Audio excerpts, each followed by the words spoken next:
Data is the lifeblood of business transformation. Employees, partners, and customers need to access data globally at any time of day or night. Meanwhile, Internet of Things data is key to running facilities and operations.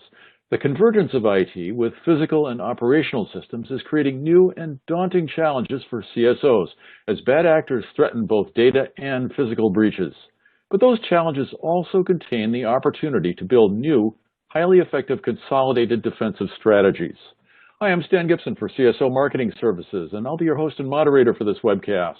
Joining me to explore the challenges of converged IT, physical, and OT threats and how to defend against them is Mark Weatherford, Chief Security Officer of AlertEnterprise.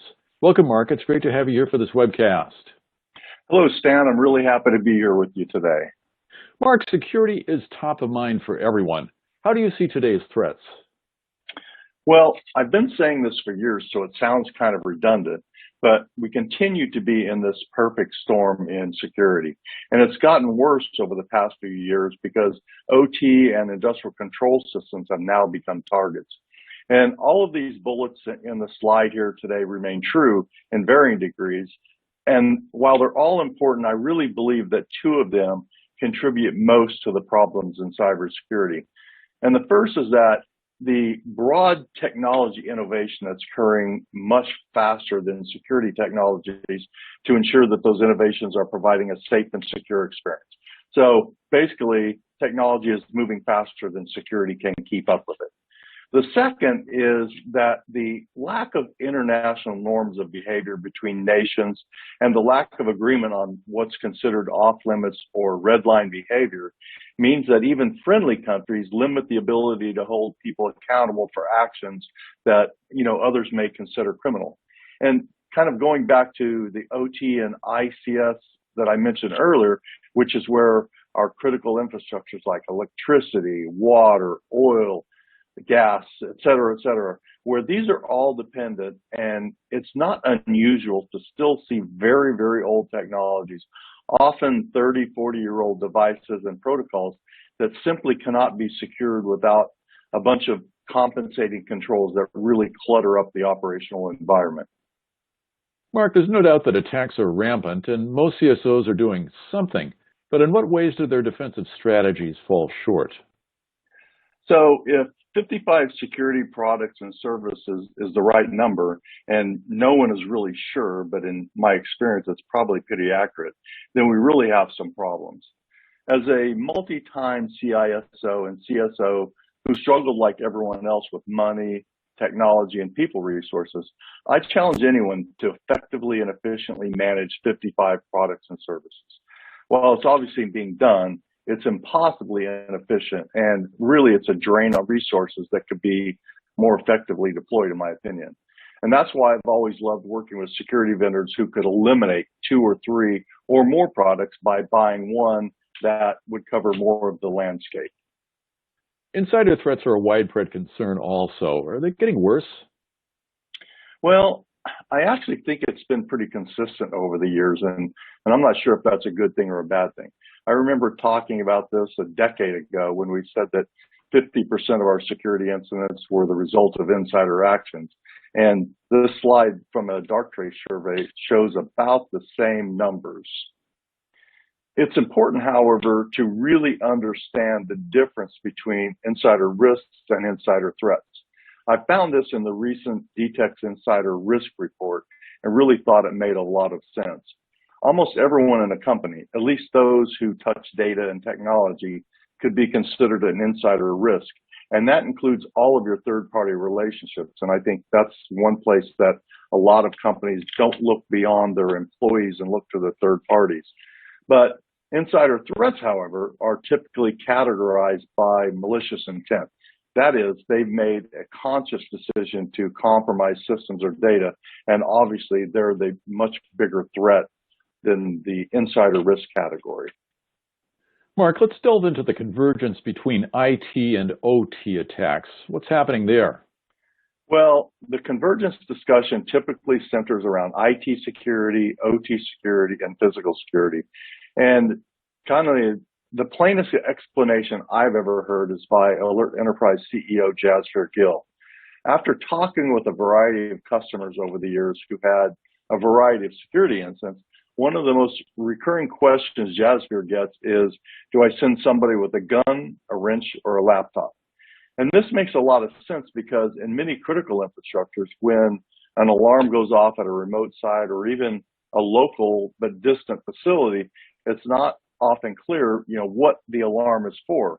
For example, if a gate or fence alarm goes off, you may think you just need to send a guard to investigate it. But what if the gate or fence alarm is just the first indication of a substation break-in where someone is actually altering the code or instructions in a PLC? Sending a person with a badge and a gun is probably not the right decision in that example. And there are multiple examples that are similar to that. So security convergence technology allows you to make the right decision to more effectively address the right problem quicker. So is there a silver lining in IT and OT convergence? Can defending against a variety of threats with a consolidated defense actually help? Yeah, and I think this slide explains some of what I consider the most obvious benefits of security convergence. And I think the biggest is that it brings the silos of security, physical, IT, and OT together for better decision making. So if you look in here, it talks about things like enabling the integrated views of all of the security leaders, connecting this physical security and cybersecurity functions together, streamlining the security functions that lead to better cross-training and knowledge, the risk and threat management under a more fully aligned strategic approach, where the next one may be security functions, share information and best practices. So it builds it so that all of the people are seeing the same data, and it breaks down the barriers that have historically existed between the three different security organizations. Mark, I'm wondering if you could perhaps share some examples of consolidated security in action.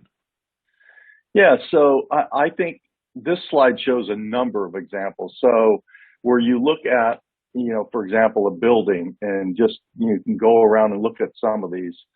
When an external visitor comes in, they check in the lobby, and that being able to give them the right accesses to the right places, to the right people within the facility really helps to mitigate some of the potential unintended threats that may exist by those visitors. Same thing with temporary workers and contractors. One of the big ones that we see at AlertEnterprise as we work with organizations is within the HR and admin areas. So as new employees come in and they get badges and keys and computers and accesses, and you're defining what their roles are, you can really build out their identity access across the entire organization from one place. And then you can manage that access too as people promote, as they get new skills. It really allows an organization to control that much better. And it allows you to manage critical system accesses, both from the logical side and the physical side. So the people, they may have access to one physical area, and they have access to conduct various activities within that physical area. But even if they could get into another physical area, they may not be able to conduct the kind of actions they want. So it really limits and cuts down on the ability of people to do things that, whether they're malicious or not, it helps to manage people's roles and accesses much, much better. Mark, before we close, what are the key points that members of our audience should remember? Well, a couple things. First, security folks need to get better about identifying security problems that are more than just a feature. I call it the pain reliever versus the vitamin problem. Pain relievers are necessary, while vitamins, even though they may be helpful, obviously should fall lower on the scale of priorities.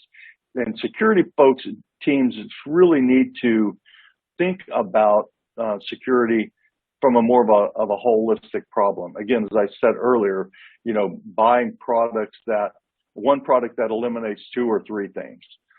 And secondly, as we've been saying for years, everyone has a role in security. And it sounds kind of corny to restate an old VHS jingle, but if you see something, say something.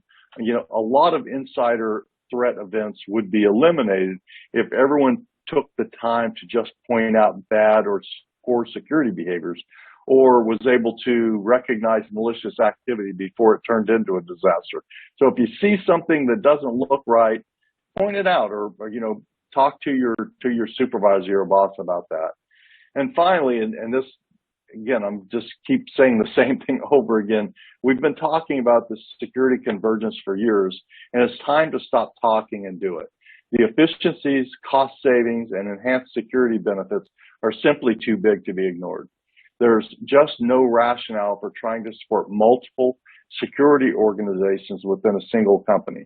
That isn't to say that you wouldn't still have individual security disciplines and teams, but those teams should be tightly integrated and work very closely together. It's a huge cultural change, and probably that's the biggest challenge that people have, is the cultural change required to do convergence. But a number of companies have done it and proven that it's possible, and that the cost savings in those organizations have really been profound. Thanks, Mark. That's great information. That is all the time we have in this webcast. Sincere thanks to Mark Weatherford, Chief Security Officer of AlertEnterprise, for guiding us through the exploding threat landscape and for explaining how consolidated security convergence can significantly increase our protection from IT, physical, and OT threats. For more information on this topic, please see the resources area of your webcast player, where you'll find links and documents of interest. For AlertEnterprise and CSO, I'm Stan Gibson.